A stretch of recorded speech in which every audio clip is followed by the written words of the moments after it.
तपाईहरुलाई एक्जेक्टिभको बारेमा त थाहै होला हैन, तर सबस्टान्टिभ एक्जेक्टिभको बारेमा तपाईहरुलाई थाहा छ?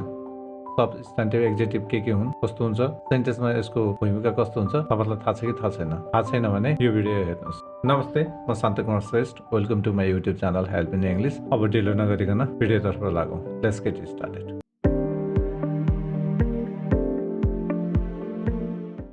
तपाईहरु यहाँ देख्न सक्नुहुन्छ, what is a substantive adjective. Substantive adjective के हो? A substantive adjective is an adjective that is used alone as a noun without an explicit noun following it। भनेको सबस्टान्टिभ एक्जेक्टिभ यस्तो एक्जेक्टिभ हो जसले नाउनको काम गर्छ, एक्लै नाउनको काम गर्न सक्छ अथवा यसलाई कुनै किसिमको नाउनको सहायता पर्दैन।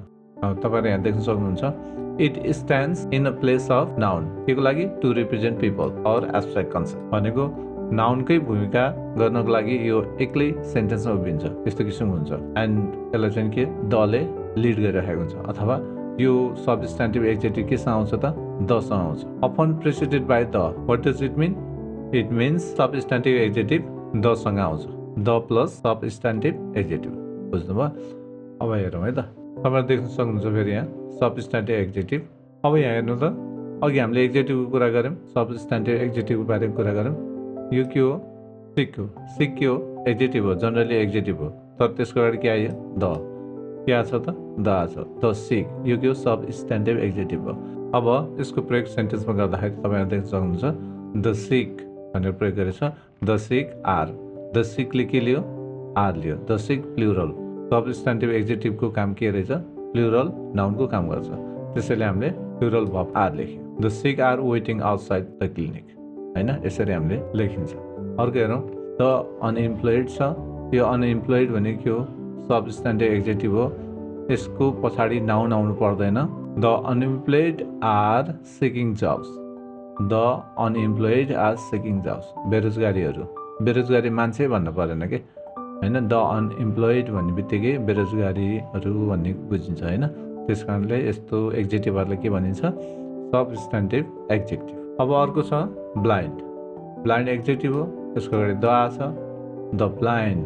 द ब्लाइन्डले के लिन्छ हेर्नुहोस्, द ब्लाइन्ड सबस्टान्टिभ एक्जेक्टिभ, त्यसको पछाडि आर प्लुरल भर्ब लिएको छ है।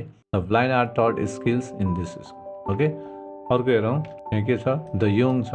द यङ वन्स भन्न नि सकिन्छ, द यङ पिपल भन्न नि सकिन्छ, तर आवश्यकता छैन, किनकि यो सबस्टान्टिभ एक्जेक्टिभ हो। द यङ भन्न सकिन्छ। The young are the future of the country. तपाईहरु यहाँ देख्न सक्नुहुन्छ, अर्को के छ?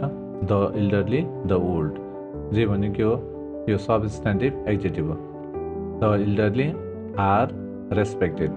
द इल्डरली के हो? सबस्टान्टिभ एक्जेक्टिभ भएकोले हामीले के लेख्यौँ? प्लुरल भर्ब लेख्यौँ है। यहाँ यी सबै सबस्टान्टिभ एक्जेक्टिभहरूले प्लुरल नाउनको काम गर्ने हुँदा सबै भर्ब के राखेको छ त? प्लुरल मात्रै राखिएको छ। अब बुझ्नुभयो हैन? त्यस्तै अर्को इक्जाम्पल हेरौँ है त। Let's go to the another examples. अर्को के छ यहाँ? द डिजेबल्स छ। द डिजेबल्स भनेको के हो? द डिजेबल्स पनि के हो त? यो सबस्टान्टिभ एक्जेक्टिभ हो। यहाँ के छ?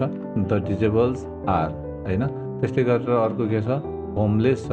होमलेस पिपल भन्न आवश्यकता छैन, वी डाइरेक्टली क्यान से हैन, homeless are. The homeless are घरबार विहीन मान्छेहरू भन्नु पर्दैन, घरबार विहीनहरू, हैन? घरबार विहीनहरू भन्न सक्छौँ। त्यस्तै गरी the rich. The rich are. The पुअरको नि के हुन्छ?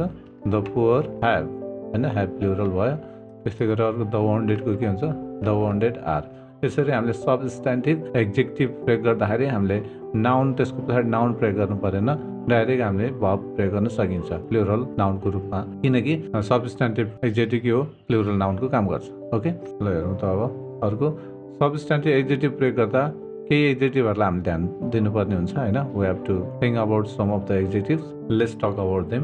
तपाईहरु यहाँ देख्न सक्नुहुन्छ, केही एक्जेक्टिभहरू छन् जसलाई हामीले सबस्टान्टिभ एक्जेक्टिभको रूपमा प्रयोग गर्न सकिँदैन, अर्थात् तिनीहरूले नाउनको काम गर्न सक्दैन र हामीलाई एक्स्ट्रा नाउनको आवश्यकता पर्छ सेन्टेन्स बनाउँदाखेरि। Let's see about them. Okay, पहिला के छ? द न्यू छ। द ओल्डलाई हामीले सबस्टान्टिभ एक्जेक्टिभको रूपमा हामीले लेख्न सक्यौँ, तर द न्यूलाई सकिँदैन है। यो एक्जेक्टिभलाई हामीले एक्लै प्रयोग गर्न सकिँदैन, यसलाई चाहिँ के चाहिन्छ? एक्स्ट्रा अथवा अतिरिक्त नाउनको आवश्यकता पर्छ। त्यो भनेको यो द न्यूसँग के आउँछ? Students noun. The new ones है, त्यसरी बुझ्नुपर्छ हुन्छ। The good. गुड छ त्यो गुडले मात्र केही मिनिङफुल बनाउँदैन सेन्टेन्सलाई, त्यस कारण गुड पिपल, गुड वान्स हामीले यसरी के एक्स्ट्रा नाउनको आवश्यकता पर्छ है। अर्को के छ द ब्याड, ब्याड छ, ब्याडले पनि आफै केही काम गर्न सक्दैन, त्यस कारणले के ब्याड ह्याबिट्स नाउन चाहियो, ब्याड पिपल, ब्याड वान्स, यसरी हामीलाई के चाहियो एक्स्ट्रा नाउन चाहिन्छ है। त्यस्तै गरेर ब्युटिफुल छ, beautiful and beautiful place, the beautiful भनेर के हो क्लियर हुँदैन, त्यस कारण the beautiful places, the beautiful people होइन, the beautiful women, the beautiful flowers होइन, ब्युटिफुल वान्स, यस्तो कुरा हामीलाई चाहिन्छ। त्यस्तै गरेर अर्को छ द क्लेभर, क्लेभरको प्रयोग पनि सेन्टेन्समा सेम तरिकाले हुन्छ, अर्थात् नाउनको आवश्यकता पर्छ, क्लेभर स्टुडेन्ट्स, क्लेभर वान्स होइन। त्यस्तै अरू के छ ब्रेभ छ, ब्रेभ लाइन त्यही हो, ब्रेभ सोल्जर्स, ब्रेभ वान्स, हामीलाई नाउनको आवश्यकता पर्ने हुन्छ है।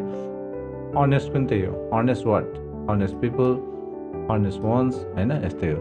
त्यस्तै गरी के छ स्ट्रङ, यसलाई पनि हामीले सबस्टान्टिभ एडजेक्टिभ रूपमा प्रयोग गर्न सक्दैनौँ, यो एडजेक्टिभले के त नाउनको आवश्यकता महसुस गर्छ र हामीलाई चाहिने हुन्छ, लेख्नुपर्ने हुन्छ है।